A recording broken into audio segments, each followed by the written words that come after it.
La demostración comenzó la tarde del 21 de mayo de 1946, en un laboratorio secreto escondido en un cañón a 3 millas de Los Álamos, Nuevo México, el lugar de nacimiento de la bomba atómica.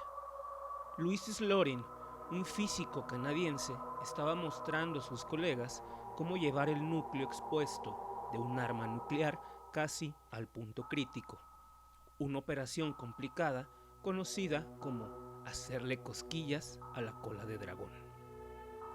El núcleo, colocado solo sobre una mesa achaparrada, no parecía tener nada especial. Un hemisferio de metal opaco con una protuberancia de plutonio sobresaliendo de su centro, todo caliente al tacto debido a su radiactividad. Rápidamente se le dio forma después del bombardeo de Nagasaki, para usarlo en otro ataque a Japón, y luego se reasignó cuando resultó que no era necesario para el esfuerzo bélico. En aquella época, Slotin era quizás el mayor experto del mundo en el manejo de cantidades peligrosas de plutonio. Había ayudado a ensamblar la primera arma atómica apenas un año antes, y una fotografía contemporánea lo muestra de pie junto a sus entrañas, con la camisa desabrochada y gafas de sol puestas, fresco y recogido. En aquel entonces, la bomba era un producto hecho a mano y artesanal. El procedimiento de Slotin fue sencillo. Bajaría una media cápsula de berilio llamada pisón sobre el núcleo, deteniéndose justo antes de que estuviera cómodamente asentado. La manipulación reflejaría los neutrones que se disparaban desde el plutonio, iniciando una reacción nuclear en cadena débil y de corta duración, sobre la cual los físicos podrían luego recopilar datos. Slotin sostenía el pisón de la mano izquierda. En su mano derecha sostenía un destornillador largo que planeaba encajar entre los dos componentes, metiéndolos separados. Cuando comenzó el lento y minucioso proceso de bajar el pisón, uno de sus colegas, Reimer Scriber, se dio la vuelta para concentrarse en otro trabajo, esperando que el experimento dejara de ser interesante hasta que hubieran pasado varios momentos más. Pero de repente, escuchó un sonido detrás de él. El destornillador de Slotin se había resbalado y el pisón había caído completamente sobre el núcleo. Cuando Scriber se dio cuenta, vio un destello de luz azul y sintió una ola de calor en el rostro. Una semana después, escribió un informe sobre el percance.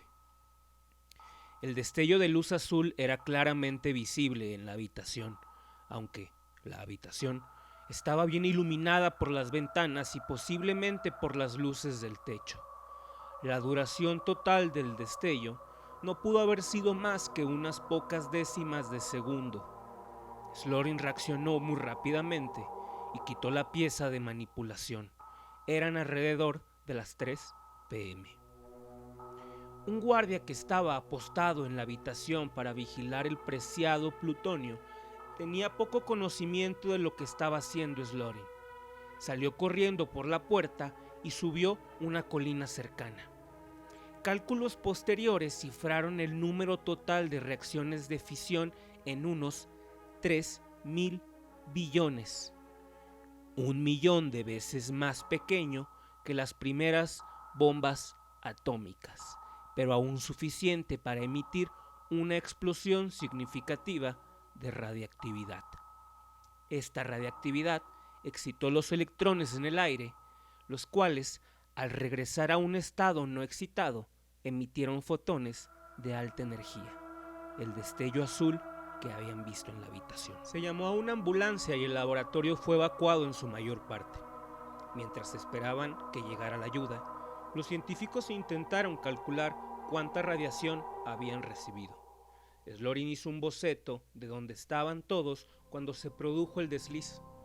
Luego intentó utilizar un detector de radiación en varios objetos que estaban cerca del núcleo: un cepillo de cerdas, una botella vacía de Coca-Cola, un martillo y una cinta métrica. pero resultó difícil obtener una lectura precisa porque el detector en sí estaba muy contaminado. Slorin ordenó a uno de sus colegas que colocaran placas de películas detectoras de radiactividad alrededor del área, lo que obligó al científico a acercarse peligrosamente al núcleo aún sobrecalentado.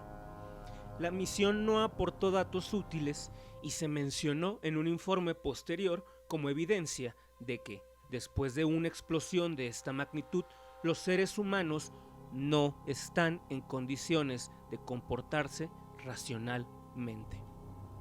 Los testigos de la manifestación fueron trasladados al hospital de Los Álamos. Slorin vomitó una vez antes de ser examinado y varias veces más en horas siguientes, pero dejó de vomitar a la mañana siguiente. Su salud general parecía aceptable, pero su mano izquierda, inicialmente entumecida y con hormigueo, se volvió cada vez más dolorosa. Esta era la mano que había estado más cerca del núcleo, y los científicos estimaron más tarde que había recibido más de 15.000 REM de rayos X de baja energía. La dosis de Slorin en todo el cuerpo fue de alrededor de 2.100 REM de neutrones, rayos gamma y rayos X. 500 REM suelen ser fatales para los humanos. Con el tiempo, la mano adquirió una apariencia azul cerosa y desarrolló grandes ampollas. Los médicos de Slorin lo mantuvieron envuelto en hielo para limitar la hinchazón y el dolor. Su mano derecha, que sostenía el destornillador, sufrió versiones menores de estos síntomas. Slorin llamó a sus padres en Winnipeg, quienes fueron trasladados en avión a Nuevo México con el dinero del ejército. Llegaron 4 días después del accidente. Al quinto día, el recuento de glóbulos blancos de Slorin disminuyó drásticamente. Su temperatura y pulso comenzaron a fluctuar. A partir de ese día, el paciente falló rápidamente, señala el informe médico. Slorin sufrió náuseas y dolores abdominales y empezó a perder peso. Tenía quemaduras internas por radiación, lo que un experto médico llamó una quemadura solar tridimensional. Al 7º día, experimentó periodos de confusión mental. Sus labios se pusieron azules y lo pusieron en una tienda de oxígeno. Finalmente, entró en coma. Murió 9 días después del accidente, a la edad de 35 años. La causa se registró como síndrome agudo de radiación, también conocido como enfermedad por radiación. Su cuerpo fue enviado a Winnipeg para ser enterrado en un ataúd sellado del ejército. Slorin fue una de las 2 únicas personas que se fueron al cielo por exposición a la radiación en Los Álamos, mientras el laboratorio estaba bajo control militar. En esos primeros años, de 1943 a 1946, hubo alrededor de 2 docenas de muertes más, accidentes de camiones y tractores, disparos inadvertidos de armas, un desvivimiento, un ahogamiento, una caída de un caballo. 4 de esas fueron simplemente mala suerte, involucrando a un grupo de conserjes que compartieron vino moscatel mezclado con anticongelante. Pero solo Slorin y su compañero de trabajo, Harry Daghlian Jr., sucumbieron a los peligros especiales del Proyecto Manhattan.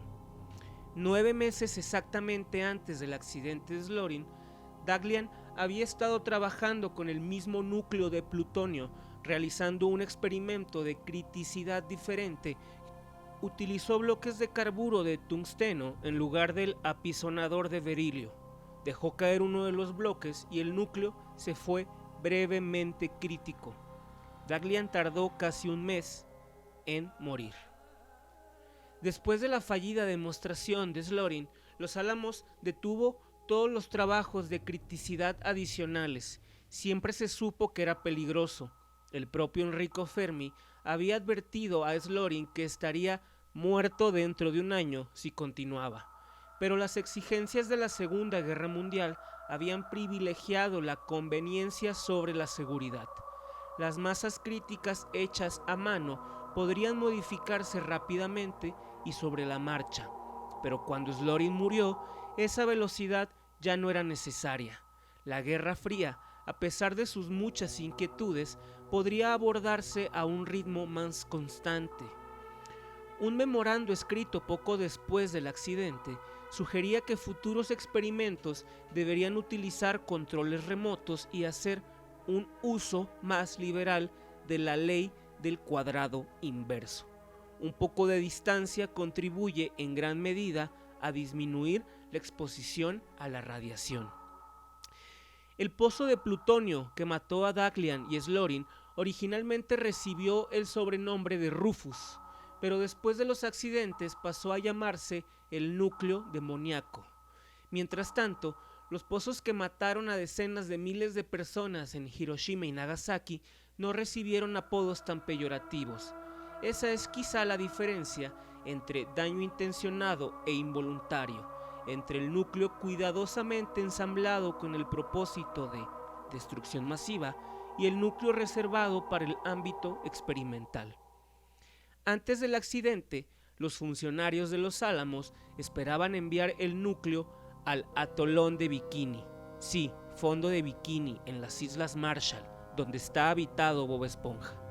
Sería detonado frente a miles de observadores como parte de la Operación Crossroads, la primera serie de pruebas nucleares de la posguerra.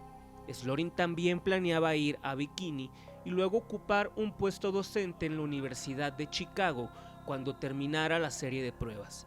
Sin embargo, después del accidente, el núcleo todavía era lo suficientemente radiactivo como para necesitar tiempo para enfriarse.